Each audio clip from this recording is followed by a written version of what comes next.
หากในแต่ละวันคุณเจอกับความเหนื่อยล้าทางใจเจอกับความเครียดรู้สึกว่าพักผ่อนเท่าไหร่ก็ไม่พอหนังสือเล่มนี้คือคำตอบครับศาสตร์ของสมองที่รู้จักหยุดพักผมจะนำบทเรียนจากหนังสือเล่มนี้มาให้คุณผู้ฟังค้นพบวิธีพักผ่อนที่ยอดเยี่ยมที่สุดหากคุณฟังหนังสือเล่มนี้จบคุณจะไม่เหนื่อยคุณจะเอาชนะความเหนื่อยล้าและก็ความเครียดได้อย่างมีประสิทธิภาพครับและที่สำคัญคือถ้าคุณสามารถเดินตามบทเรียนนี้ได้คุณจะมีความสุขคุณจะเอาชนะปัญหาในชีวิตได้อย่างมืออาชีพในเอพิโซดนี้เราจะมาเรียนรู้ศาสตร์ของสมองที่รู้จักหยุดพักครับ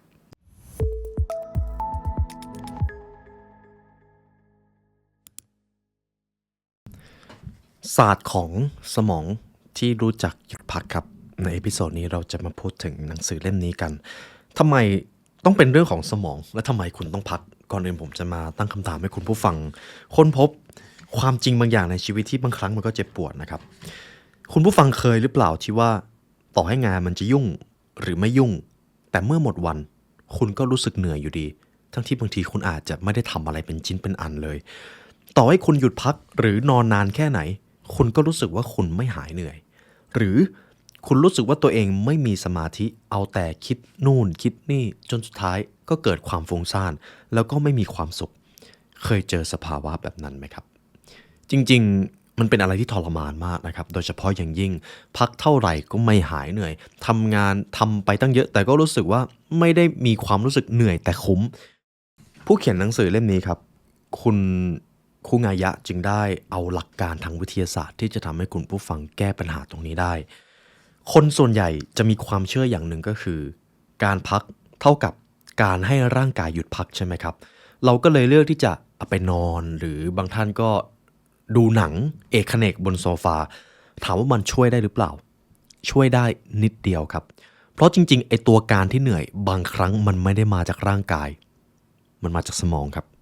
ซึ่งต้องใช้คำว่าส่วนใหญ่เลยก็ได้คุณไม่ได้เหนื่อยเพราะร่างกายคุณเหนื่อยแต่เพราะสมองของคุณทำงานได้ไม่เต็มประสิทธิภาพแล้วมันไม่ได้เกิดประสิทธิผลคุณเลยรู้สึกเหนื่อยนั่นเองดังนั้นการพักผ่อนด้วยการปล่อยให้ร่างกายได้พักจริงๆมันไม่ได้ช่วยขนาดนั้นครับการพักร่างกายเป็นเรื่องที่ดีครับเราทุกคนต้องนอนแต่สมอง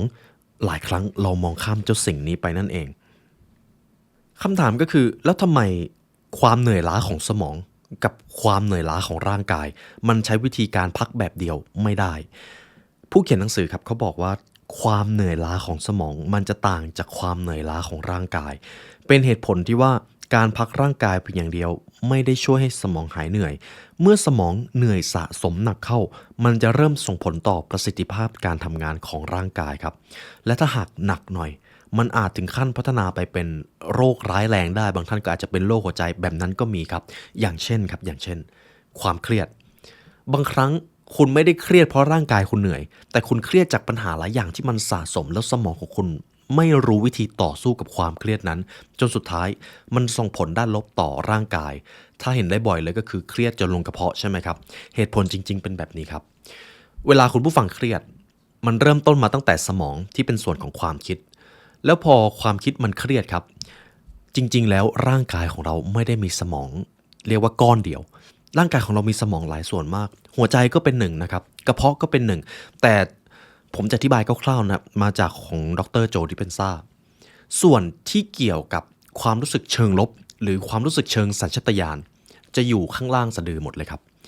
ถ้าล่างสุดก็คือเกี่ยวกับเรื่องของเพศขึ้นมาหน่อยก็เกี่ยวกับเรื่องของการอยากเอาชีวิตรอดการหิวหรือความต้องการต่างๆเพื่อที่จะเอาชีวิตรอดจะอยู่เหนือส่วนของเรื่องของเพศครับส่วนขึ้นมาอีกหน่อยจะเป็นเรื่องของอีโก้และก็อารมณ์ความโกรธความเครียดซึ่งความรู้สึกที่อยู่ในเชิงของสัญชาตญาณจะอยู่ล่างสะดือหรือแถวๆสะดือหมดเลยครับส่วนความรู้สึกที่ขึ้นมาข้างบนตั้งแต่หัวใจลำคอและก็สมอง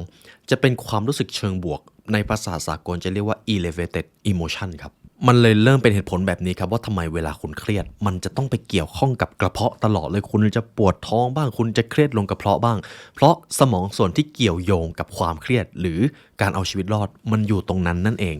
คุณผู้ฟังน่าจะเข้าใจตรงนี้กันมากขึ้นนะครับแต่ทีนี้ย้อนกลับมาที่หนังสือของเราครับว่าทำไมสมองมันก็ดูไม่ได้มีน้ำหนักอะไรมันกินพลังงานเยอะเหลือเกิน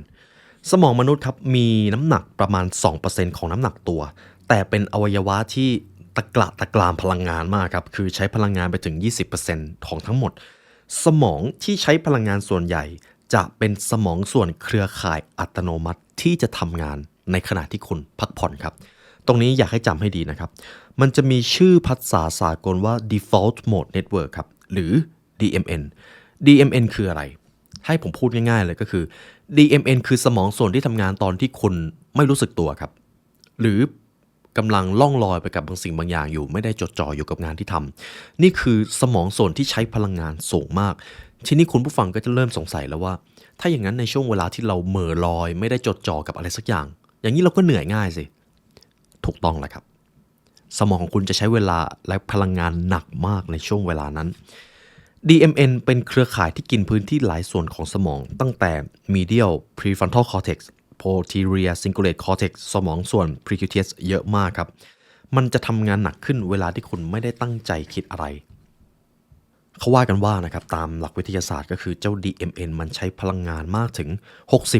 60-80% ของพลังงานทั้งหมดที่สมองใช้นะครับซึ่งมันเยอะมากนะครับแม้จะนั่งเหม่อลอยไม่ได้คิดอะไรก็ไม่ได้แปลว่าสมองคุณจะได้พักที่จริงแล้วอาจจะตรงกันข้ามเลยด้วยซ้ำ DMN ยังคงทำงานอย่างต่อเนื่องแล้วหนักกว่าเดิมทีนี้คุณผู้ฟังก็เริ่มจะคิดออกอย่างหนึ่งถ้าอย่างนั้นถ้าเราต้องการทำให้สมองหายเหนื่อยแล้วร่างกายเราจะกระปี้กระเป๋าด้วยเราก็ควรต้องหาอะไรจดจ่อจริงหรือไม่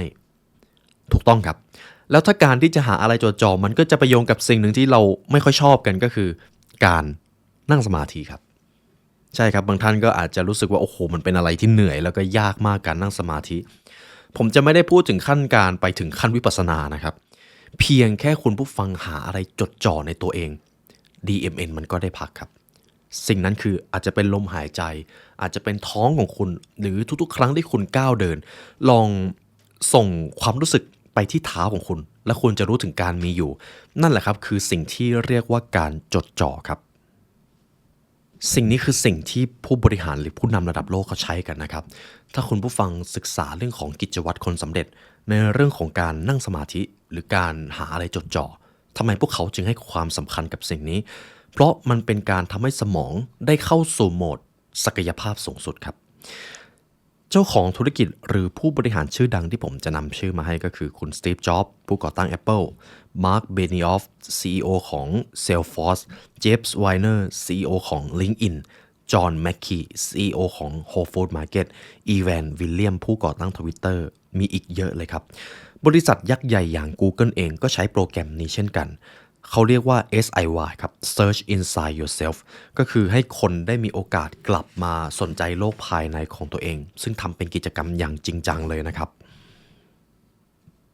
และเหตุผลง่ายๆเลยก็คือคนเหล่านี้รู้ถึงความสำคัญของการพักสมองและรู้ว่าการจดจ่อเป็นวิธีพักสมองชั้นยอดนั่นเองดังนั้นคุณผู้ฟังได้ข้อสรุปอย่างหนึ่งครับหากวันหยุดที่คุณอยากจะพักผ่อนและคุณใช้เวลาถ่าย TikTok ถ่ายโซเชียลมีเดียไม่ได้จดจ่อกับอะไรแบบนั้นไม่เรียกว่าการพักครับเผลอๆคุณอาจจะเหนื่อยกว่าเดิมด้วยถ้าไม่เชื่อนะครับคุณผู้ฟังลองหยิบโทรศัพท์แล้วก็ถ่าย TikTok สัก10 คลิปแล้วก็ดูอย่างนั้นนะครับพอถ่ายเสร็จคุณจะรู้สึกว่า1เสียเวลา2สมองเหนื่อยและ3รู้สึกว่าทำไปทำไมครับ นี่คือสิ่งที่คุณจะเจอซึ่งเนื้อหาทั้งหมดที่ผมพูดไปจริงๆก็อาจจะมีความครอบคลุมระดับหนึ่งแล้วนะครับทุกท่านน่าจะเริ่มเห็นภาพแล้วว่าจริงๆแล้วทำไมบางวันคุณทำอะไรตั้งเยอะแต่รู้สึกเหนื่อยแล้วมันไม่คุ้มหากคุณอยากจะเอาชนะสภาวะนี้ต้นเหตุคือสมองที่เป็นต้นเหตุส่วนนี้ก็คือ DMN เจ้า Default Mode Network นี่แหละครับเป็นตัวการที่ทำให้คุณผู้ฟังรู้สึกว่ามันเหนื่อยเหลือเกินในแต่ละวันหากอยากพักสมองก็ต้องพยายามไม่ให้ DMN ที่เป็นตัวกินล้างกินผลาญทำงานมากเกินไปมันเป็นไปได้ยากมากครับที่คุณจะไม่ใช้ส่วนนี้เลยบางครั้งมันก็มีความจำเป็นครับที่เราจะต้องอยู่ในโหมดออโต้ไพลอตนอกเสียจากว่าเราจะจดต่อทุกวินาทีที่จะใช้ชีวิตอยู่เรื่องของนิสัยเรื่องของจิตใต้สำนึกมันก็จะเกี่ยวโยงกับตัว DMN หรือ Default Mode Network นั่นเองหากเราใช้เวลาส่วนใหญ่ไปกับการออโต้ไพลอตหรือคือปล่อยโฟลว์เลยไม่ได้มีแผนเลยว่าจะทำอะไรคุณจะรู้สึกว่าชีวิตนี้มันดูไม่มีความหมายสักเท่าไหร่นักดังนั้นการจดจ่อจะช่วยให้เราสามารถควบคุมการทำงานของสมองส่วนนี้ได้ความคิดฟุ้งซ่านก็เป็นอีกหนึ่งในสาเหตุหลักที่ทำให้สมองเหนื่อยนะครับคุณผู้ฟังอย่างเช่น ตอนที่ไม่ได้ทำอะไรแล้วคุณปล่อยให้ความคิดเนี่ยฟุ้งซ่านไม่ได้จดจ่ออยู่กับอะไรตรงหน้าเลยคุณจะเกิดสภาวะที่มันเหนื่อยโดยที่คุณอธิบายไม่ได้การขจัดความฟุ้งซ่านก็คือวิธีการจดจ่อนั่นเองมันช่วยลดการทำงานของ DMN ลงได้โดยเฉพาะอย่างยิ่งครับทุกวันนี้คุณผู้ฟังน่าจะมีความคิดอย่างหนึ่งตรงกันกับผมมนุษย์มีแนวโน้มที่จะเป็นซึมเศร้าได้ง่ายขึ้นใช่ไหมครับเพราะอะไรเพราะเราจดจ่อกันน้อยลงสมาธิของมนุษย์สั้นลงนะครับสั้นลงจริงๆครับเพราะด้วยความที่เมื่อก่อนถ้าเราอยากได้อะไรเราจะต้องใช้เวลาต้องเดินทางไปแต่ทุกวันนี้อยากรู้อยากได้อะไร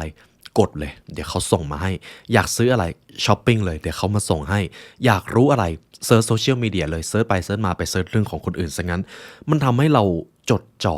ได้ยากมากขึ้นพอเราจดจ่อได้ยากมากขึ้น DMN ก็ทำงานเยอะขึ้นพอ DMN ทำงานเยอะขึ้นเราก็เหนื่อยมากขึ้นทีนี้พอเราเหนื่อยมากขึ้นแล้วความเหนื่อยเหล่านั้นมันไม่ใช่ความเหนื่อยที่ทำให้เราได้ผลลัพธ์อะไรกลับมาเราก็รู้สึกเศร้านั่นเองครับเห็นไหมครับคุณผู้ฟังมันต่อยอดกันเป็นลูกโซ่ซึ่งผมว่าส่วนหนึ่งมันก็ดูมีความมหัศจรรย์ระดับหนึ่งคนที่เป็นโรคซึมเศร้าจึงมักชอบคิดเรื่องแย่ๆวนไปวนมาครับอย่างเช่นถ้าตอนนั้นทำแบบนั้นก็คงดีถ้าเปลี่ยนแปลงสิ่งนี้ได้ก็คงดีพอคนที่เขาอยู่ในสภาวะซึมเศร้าเจอความคิดแบบนี้บ่อยๆเขาก็เหนื่อยครับพอเขาเหนื่อยความสามารถในการต่อกรกับความคิดด้านลบมันก็น้อยลงนั่นเองทีนี้คุณผู้ฟังก็อยากจะรู้แล้วว่าถ้าอย่างนั้นมีวิธีอะไรบ้างที่จะต่อกรกับสภาวะที่มันดูยากเหลือเกินอย่างแรกเลยครับพื้นฐานของการพักผ่อนฝึกไม่ทำอะไรอันนี้คือระดับขั้น beginner เลยนะครับสมมติคุณผู้ฟังกำลังอยู่ในช่วงเวลาพักขอได้ไหมครับอย่าหยิบโทรศัพท์มาอย่าไถโทรศัพท์เด็ดขาดถ้าคุณจะพักบางท่านอาจจะเป็นเรื่องยากมากนะครับเริ่มตั้งแต่ตอนนี้เลยครับหลังจากตื่นนอนอย่าเปิดโทรศัพท์ดูเด็ดขาดไม่สำคัญว่าคุณจะเปิดดูอะไรถ้าคุณจะเปิดดูยอดเงินคุณไปเปิดตอนเช้าหลังจากออกกำลังกายเสร็จหรือเปิดช่วงบ่ายก็ได้เพราะในโทรศัพท์ครับมันมีสิ่งที่เรียกว่าการตลาดคอยดึงดูดความสนใจอยู่ตลอดเวลาแล้วมันก็ไม่ได้มีแค่ข้อมูลเดียวมันมีเป็นร้อยมีเป็นพันข้อมูลดังนั้นถ้าคุณเริ่มต้นวันด้วยกับโทรศัพท์แน่นอนว่าวันนั้นคุณจะรู้สึกเหนื่อยเพราะ DMN ใช้พลังงานแบบเปล่าประโยชน์นั่นเองฝึกที่จะไม่ทำอะไรซะก่อนครับเวลาพักจริงๆเวลากินครับเวลาขับรถ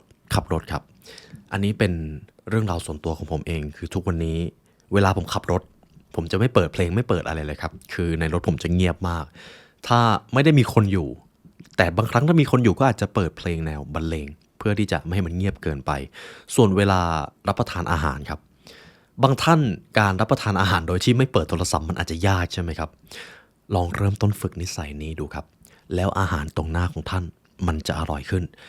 เวลาพูดคุยกับคนอยู่กับคนที่คุณคุยด้วยจริงๆอย่าโฟกัสอย่างอื่นอย่าเอาโทรศัพท์มาเล่นตอนที่กำลังมีปฏิสัมพันธ์กับใครมันคือการจดจ่อครับอย่างที่สองขอให้ตระหนักถึงสาเหตุที่ทำให้คุณรู้สึกเหนื่อย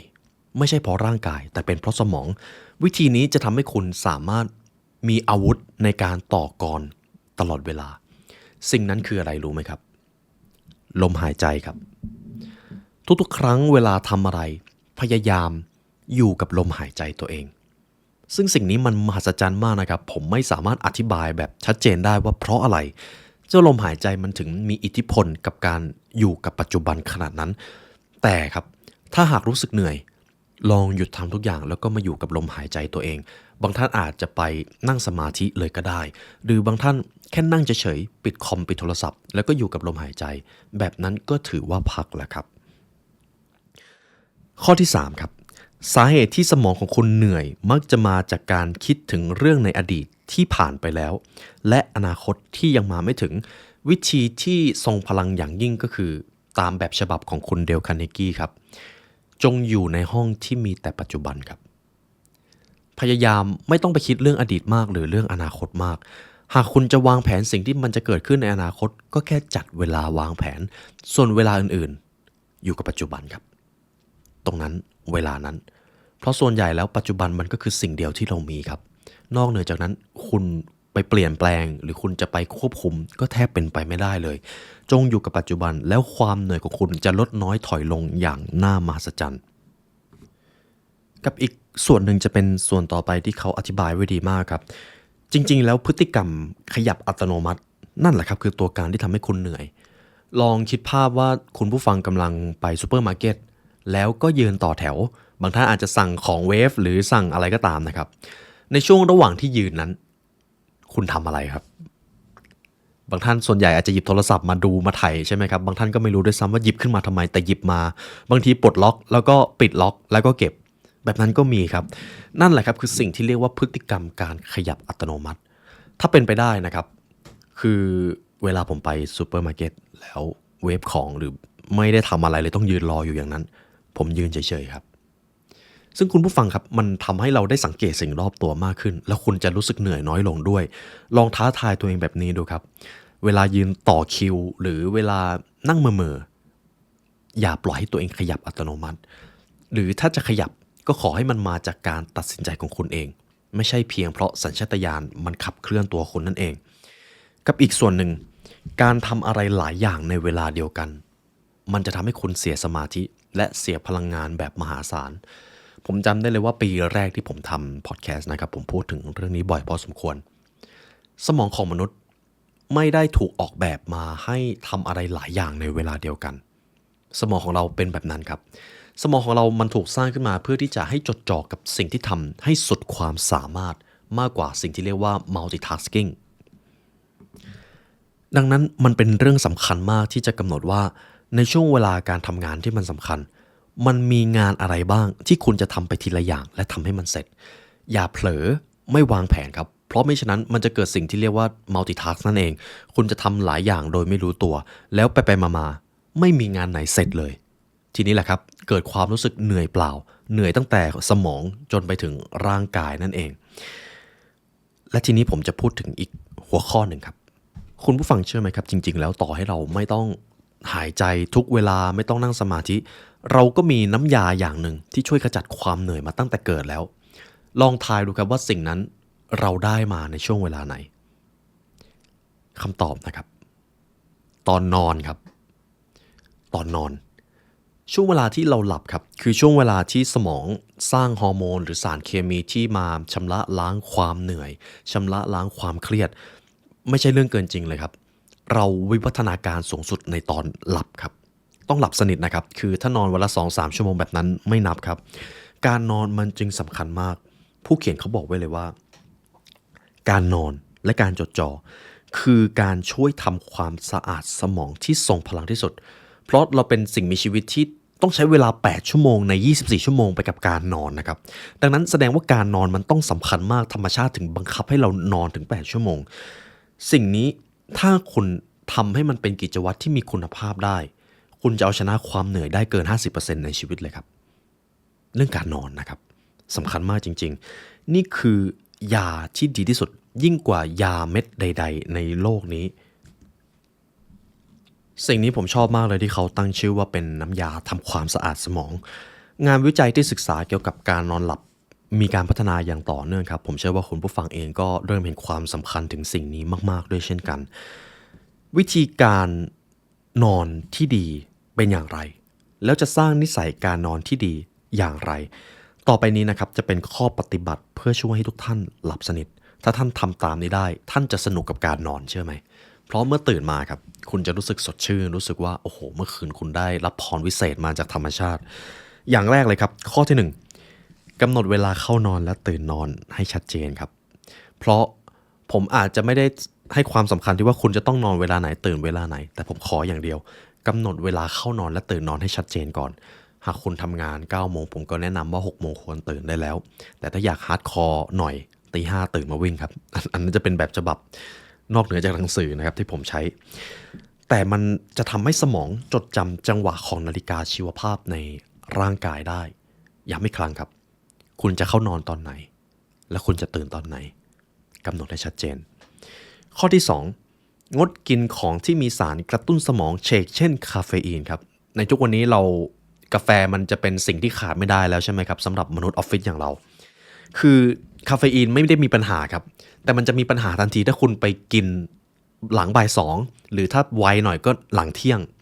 ผมเป็นคนกินคาเฟอีนหลังเที่ยงไม่ได้ครับเพราะมันนอนไม่หลับ โดยเฉพาะอย่างยิ่งครับคนที่ไวต่อคาเฟอีนถ้าคุณกินหลังเที่ยงแล้วคุณนอนไม่หลับคุณจะรู้เลยว่าการนอนไม่หลับทั้งที่คุณเข้านอนมาตั้งนานแล้วมันทรมานขนาดไหนอย่าปล่อยให้คาเฟอีนมากระตุ้นประสาทซิมพาเทติกทำงานเลยครับเดี๋ยวมันจะทำให้คุณนอนไม่หลับข้อที่3หากเกิดความเครียดก่อนที่จะนอนต้องทำอย่างไรเพราะคุณรู้แน่ๆถ้าคุณนอนพร้อมกับความเครียดเนี่ยคุณนอนไม่หลับเขียนครับ เขียนเรื่องราวที่ทำให้คุณเครียดเพื่อเป็นการระบายลงผ่านสมุดแล้วค่อยเข้านอนเพราะความเครียดก็เป็นอีกสิ่งหนึ่งที่ทำให้สมองไม่ได้พักครับเขียนครับวิธีนี้จะเป็นอีกวิธีหนึ่งที่ทรงพลังที่สุดในทุกๆวันที่กำลังเครียดพกสมุดและปากกาไว้ใกล้ๆตัววิธีที่4ตื่นนอนแต่เช้าเพราะคุณจะมีโอกาสได้ออกไปรับแสงแดดอ่อนๆแสงแดดก็เป็นอีกหมอท่านหนึ่งที่มีอิทธิพลกับชีวิตของเรามากครับแสงแดดจะช่วยปรับจังหวะเวลานอนหลับและเวลาตื่นนอนให้ดีขึ้นเราเป็นสิ่งมีชีวิตที่พึ่งพาแสงแดดมาตั้งแต่สมัยบรรพบุรุษแล้วครับคุณผู้ฟังก่อนที่เราจะมีนาฬิกาซะอีกแสงแดดทำให้เรารู้ว่าโอเคเช้าแล้วได้เวลาตื่นไปล่าสัตว์ไปออกหาของป่าพอแสงแดดตกโอเคได้เวลากลับบ้านง่วงพักผ่อนนอนดีกว่าพอแสงแดดขึ้นมาอีกวันใหม่ก็เริ่มกระปี้กระเป๋าอีกครั้งหนึ่งนี่คืออิทธิพลของแสงอาทิตย์ครับนี่คือวิธีที่4วิธีที่5ครับออกกำลังกายในระดับที่เหมาะสมความเหนื่อยล้าในระดับที่เหมาะสมจะช่วยคุณนอนหลับได้ดีขึ้นบางท่านที่ชอบออกกำลังกายตอนเย็นนะครับวันไหนที่ไม่ได้ออกจะรู้สึกว่ามันนอนหลับยากใช่ไหมครับมันเป็นเหตุผลนี่แหละครับความเหนื่อยล้าในระดับที่เหมาะสมสำหรับตัวท่านเองจะทำให้หลับง่ายขึ้นและมันหลับสบายมากจริงๆครับวิธีที่5พยายามหลีกเลี่ยงการนอนกลางวันติดต่อกันนานจนเกินไปคำว่านานในที่นี้สำหรับการงีบกลางวันนะครับถ้าเกิน30นาทีถือว่านานแล้วนะครับสำหรับคนส่วนใหญ่แล้วถ้าคุณงีบหลังบ่าย3หรือช่วงเวลา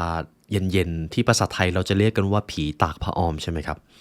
ถ้าท่านงีบช่วงนั้นท่านจะนอนไม่หลับตอนกลางคืนฉะนั้น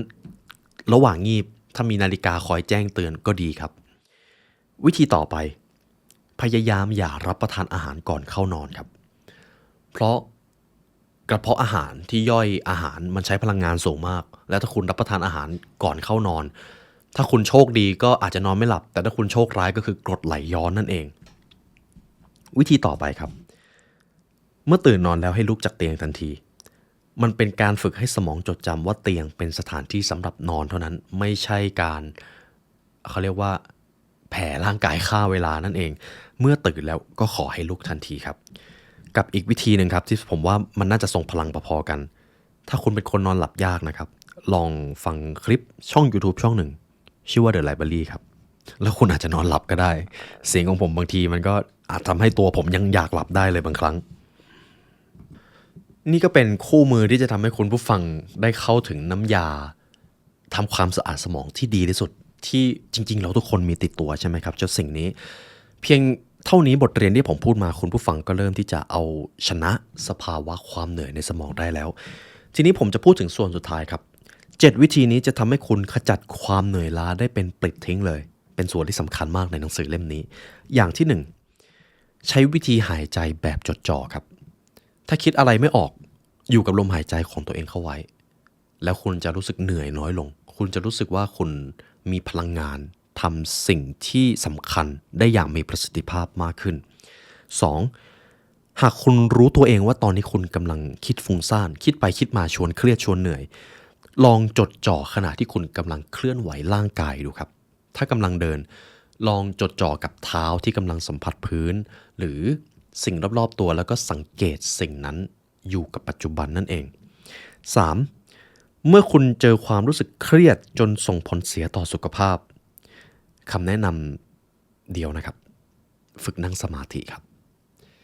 คำว่านั่งสมาธิในที่นี้คือการนั่งแล้วก็ปล่อยให้ตัวเองอยู่กับปัจจุบันอยู่ในห้องที่มีแต่ปัจจุบันใครที่ไม่เคยฝึกจะรู้สึกว่ามันยากมากแต่ผมกล้าเดิมพันนะครับถ้าคุณทำได้เป็น3เดือนเป็นครึ่งปีเป็น1ปีคุณจะเห็นการเปลี่ยนแปลงมหาศาลจากการที่คุณนั่งอยู่เฉยๆแล้วก็อยู่กับปัจจุบันสิ่งนี้มันมหัศจรรย์มากครับซึ่งถ้าคุณผู้ฟังอยากเข้าใจสิ่งนี้ให้ลึกซึ้งเดี๋ยวผมกำลังทำหนังสือ Supernatural ของดร. โจ ดิเพนซาอยู่สิ่งนั้นจะอธิบายได้อย่างชัดเจนเลยว่าเพราะอะไรต้องนั่งสมาธิเพราะอะไร ต้องอยู่กับปัจจุบันและเพราะอะไรต้องจดจ่ออยู่กับลมหายใจขณะนั่งหนังสือเล่มนั้นอธิบายครอบคลุมมากครับวิธีที่ 4เวลาที่อยากเลิกคิดอะไรซ้ำๆซากๆคุณต้องหาวิธีจัดการกับเจ้าลิงในสมองครับสมมติคุณผู้ฟังเกิดความคิดฟุ้งซ่านซ้ำๆซากๆลองเปรียบตัวเองเป็นชานชาลารถไฟดูครับส่วนความคิดฟุ้งซ่านเป็นรถไฟมันจอดสักแป๊บหนึ่งแล้วเดี๋ยวก็ไปแต่คุณจะขึ้นไปหรือเปล่านั่นแหละครับลองเปรียบให้ตัวเองเป็นชานชาลาดูไม่ต้องตามรถไฟไปครับปล่อยให้มันผ่านไปการคิดเรื่องเดิมซ้ำไปซ้ำมาจะรบกวนการนอนหลับรบกวนความสุขของคุณด้วยซึ่งเท่ากับเป็นการรบกวนการพักผ่อนสมองนั่นเองคือเข้าใจครับว่าบางทีความคิดมันก็ชวนฟุ้งซ่านแล้วมันก็ควบคุมได้ยากเหลือเกินต่อไปครับเวลาที่คุณผู้ฟังรู้สึกโกรธลองใช้วิธีนี้ดูหากมีใครทำให้คุณไม่พอใจซึ่งจริงๆชีวิตนี้เราเจออยู่แล้วครับทำตาม4ขั้นตอนนี้ข้อที่1ตระหนักก่อนครับ recognize คุณต้องรู้ตัวเองก่อนว่าตัวเองกำลังโกรธอย่ามองว่าความโกรธเป็นส่วนหนึ่งของคุณครับคุณแค่โกรธเฉยๆแต่คุณไม่ใช่ความโกรธ you are not your emotion นั่นเองคุณไม่ใช่อารมณ์ของตัวเองฉะนั้นอย่าตกเป็นทาสมันอย่างที่2ครับยอมรับความจริงว่าคุณกำลังโกรธและเตรียมที่จะให้อภัยยอมรับก่อนครับประมาณว่าถ้าคุณเหยียบกับดักหมีสิ่งแรกที่คุณต้องรู้ก่อนครับว่าคุณต้องยอมรับตัวเองก่อนว่าคุณเหยียบกับดักเขาให้แล้ว3สำรวจครับสำรวจดูว่าเกิดอะไรขึ้นภายในร่างกายคุณบ้างตอนที่คุณโกรธแน่นหน้าอกหรือเปล่ารู้สึกมวนท้องรู้สึกเขาเรียกว่าหัวร้อนประมาณนั้นแหละครับลองโฟกัสกับร่างกายของตัวเองก่อนที่จะไปโฟกัสกับสถานการณ์ภายนอกจังหวะการเต้นของหัวใจก็โฟกัสได้นะครับ4ครับปล่อยวางครับอย่าไปยึดติดกับความโกรธคือถ้าคุณผู้ฟังเริ่มทำข้อที่3ได้เดี๋ยวข้อที่4มันจะตามมาเองปล่อยวางความโกรธโดยลองคิดว่ามันเป็นเรื่องของคนอื่นดูหากคุณจะแก้ปัญหาจากสถานการณ์นั้นการแก้ปัญหาหลังจากที่คุณไม่ได้โกรธย่อมดีกว่าเสมอครับ